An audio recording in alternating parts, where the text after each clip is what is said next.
намазда турганда окуму лиллахи канитин дейт Аллах Таала. Түз тургула, сакетин, кыймыл аракетиңер жок тургула дейт.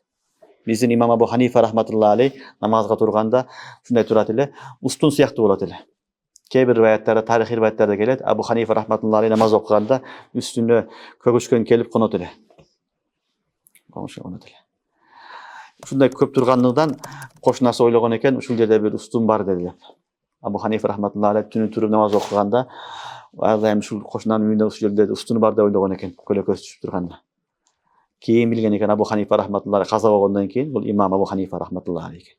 Ошон үчүн намазда кыймыл аракет кылбастан түз турганга, бекем турганга аракет кылыш керек. 5-10 мүнөттүк намаз, ал кытышасын, башка болосун, тамагын кытыша, денең кытыша, сабыр кылып коюш керек. Намаз окуганга аракет кылыш керек. Жана намазда хушу хузу менен окуш керек. Qad aflahal mu'minun allazina hum fi salatihim khashi'un. Хушу хузу менен окуш керек. Хушу хузу менен окуштун тартиби, жолу, эң жакшы жолу пайгамбарыбыз саллаллаху алейхи вассалам айткан: "Салли салатал муадди". Намаз окуганыңда эң акыркы намазыңды оку дейт. Ар бирибиз ушул менин акыркы намазым болушу мүмкүн деген түшүнүк менен намаз окусак, Аллах субханала таала намаздын акыйкатын алып келет. Себеби акыйкат эле ошондой. Ушул намаз акыр болушу мүмкүн. Кийинки намазга чейин ким бар, ким жок Кудай билет. Эртең менен фажырга ким турат турбайт, барсың өлүп каласың Кудай билет. Ошон үчүн хушу хузунун, намаздын кайфиятын алып келиштин эң жакшы асан жолу ар бир намаз окуп атканда ушул намазы менин акыркы намазым болуп калышы мүмкүн деген түшүнүк менен, сезим менен окусак, иншалла, баягы кыймыл аракеттер азаят.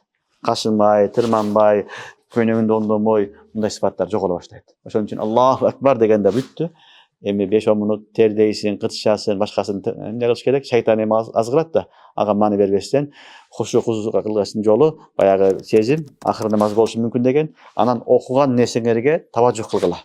Алхамдулиллахи раббил аламин, ар-рахманир рахим, малики яумиддин, ияка нa'буду ва ияка наста'ин, ихдина ссиратал мустaqим, сиратал лазина ан'амта алейхим, гайрил мағзуби алейхим валад-даллин. Амин. Мына ушул окуган нерсеге таважжух кылсаң, ошого көңүлүн бурсаң, сен да намазга барган сайын хушу болуп пайда болот. Анан барып иншалла барып намазыбыз жакшы намазга айланат. Аллах кабыл кылган сүйүктүү намаз болот.